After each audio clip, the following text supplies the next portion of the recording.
Hey Africa, welcome back to Forever Africa. Today we're talking about a very sad topic, in my opinion, the treatment of fellow Africans in China.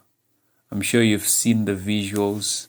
It seems like Africans are the most abused, regardless of where you go to, whether you go to the east, to the west, to the south, Africans are just treated with the disrespect. They are looked down upon. And when I first saw the pictures coming out of China, I was like, Lord, what did we ever do to deserve this? Like nobody deserves to be treated that way.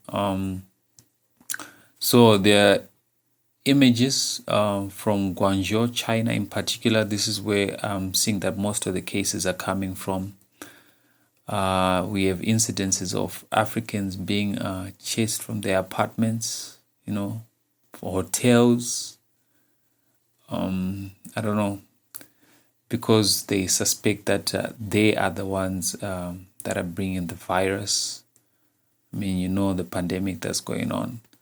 And funny enough, yeah, because there seems to be like a new outbreak that has started to take place of this virus, and it's being blamed on the Africans. I know there's a plane that came with a Nigerian, and I think one Nigerian tested positive, but then there were also Chinese on that plane. Nobody's talking about them. Yeah, so I think it's a complicated issue, but what I want to just highlight is that as Africa, we need to get to a stage as well where we respect ourselves. If we start thinking critically, most Africans actually who are around the world, who are in the diaspora, they are there because back home there are no opportunities. So I think one acid test for me, I wanted to see the reaction of Africans themselves. Of note is the Speaker of the House of Assembly from Nigeria. I really respected that man. He really confronted the Chinese ambassador in Nigeria and asked the critical questions that many African leaders are even failing to ask. Like, why should African citizens be treated differently? How you treat our ambassador is very important. Very, very important. And I'm glad you did that. But how you treat our citizens is more important. I know. Yes. Than even how you treat the ambassador. Yes. So, I just want to take you, and I'm sure my colleagues will have some comments as well. You said you haven't seen any of the videos that are out there. I'm at liberty to show them to you. Everybody has a phone if you want, if that will convince you, because you said you haven't had an official complaint. You must communicate to us as accredited consulates to you. Then if you communicate to us, we are going to be able to sit with you and then see the modality, how we are going to discuss it with our national. You know what our government, including those of us here, the resistance we put up just to allow your medical personnel to come in a couple of days ago. Nigerians were worried for good reason, because we have this virus out there. And we're almost undiplomatic the way I'm talking, but it's because I am actually upset about what's going on. So I'm not sure how you want to address this. Have you spoken to your Nigerian counterpart in China? Have you spoken to the Nigerian ambassador in China? No. You haven't? No. Have you spoken not to on this issue. I'm talking about this issue. Have you spoken to any official Chinese of the Chinese government in China? Definitely. We have to, like I promised the foreign minister, we take the very... No, but you have not. No, we have done it. But You spoke to the Chinese government? We're still waiting for because we are here. We don't get the picture, the whole picture. So, but we have to report the concern from Right Honorable Speaker and the Minister. We take it very seriously. Yeah, whether you have, please, by Monday, because I'm aware that this is a weekend, or by Monday. So we have a couple of days. On Tuesday. Please, or Tuesday because Monday is a public holiday. Well, today is a public holiday, so we're working during over public holiday. If you have information by Monday, 54 countries in Africa. And I know that there are also reports that the African Union as well has issued a statement. I know Kenya, they've issued a statement, Sierra Leone. But the deafening silence from the rest of Africa, is just something else. But then, can you blame them? At the moment, most of the infrastructure projects that are taking place in Africa are probably Chinese built, Chinese funded. So how do we expect these African leaders to say anything? They do say you cannot bite the hand that feeds you. But I pray for us to get to a time where we actually respect ourselves as Africans.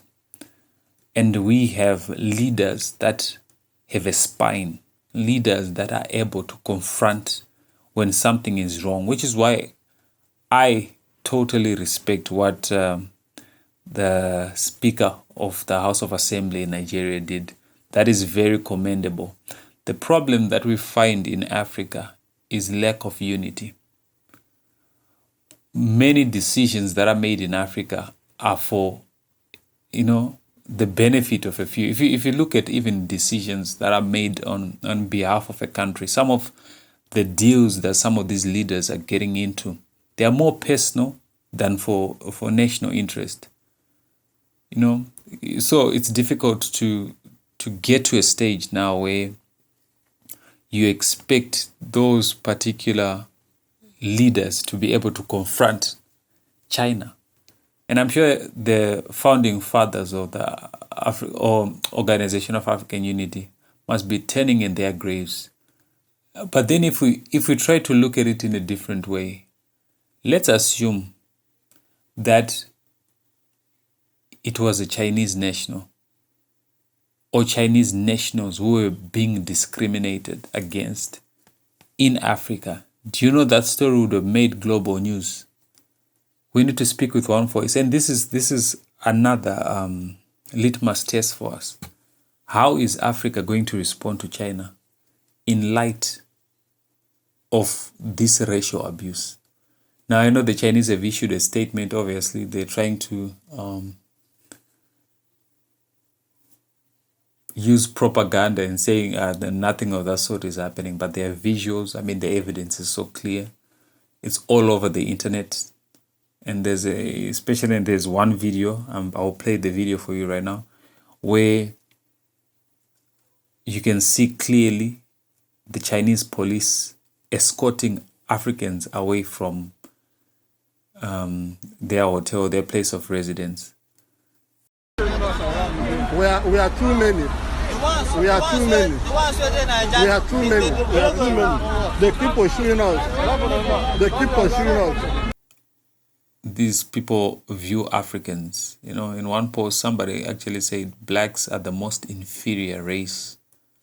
I don't even know why people seem to see them as humans. So imagine dealing with such. And this is probably symptomatic of the society in China. Now, I'm not saying all Chinese share the same views, but, when you get comments like that, imagine it. Someone says blacks are the most inferior race, and yes, I am racist. You can imagine.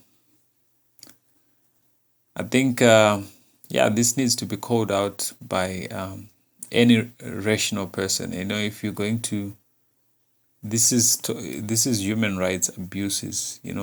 Imagine discriminating people based on the color of their skin.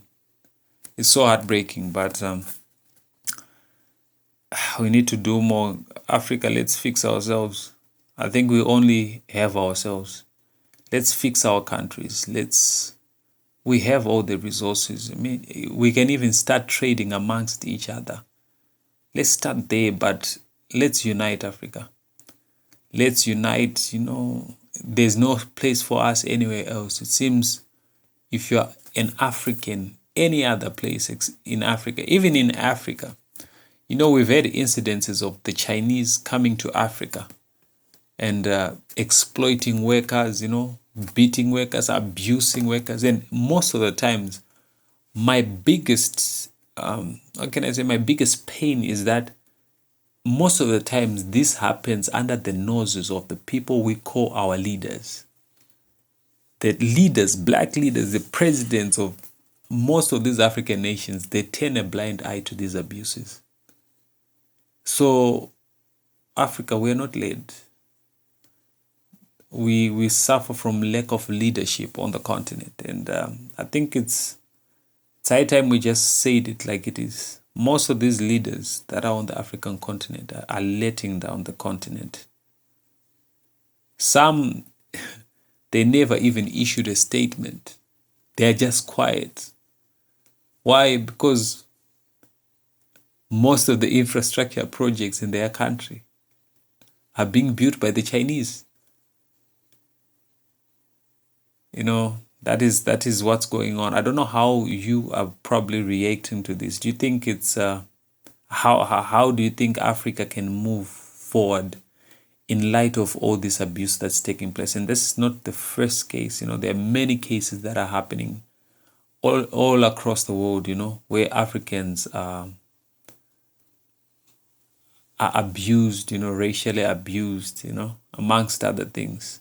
What do you think, Africa? What is the way forward? What is the solution? How do we find solutions? Leave your thoughts in the comments below. Let's create a conversation around this. Let's discuss it. I'll also be replying in the comments. You know, if you comment on the video, I'll also be replying. Anyway, thanks for watching. Let's hope you find a solution to this. If you enjoyed the video, please hit the like button. And if you haven't subscribed already to Forever Africa, please do so. See you next time, Africa. We love you.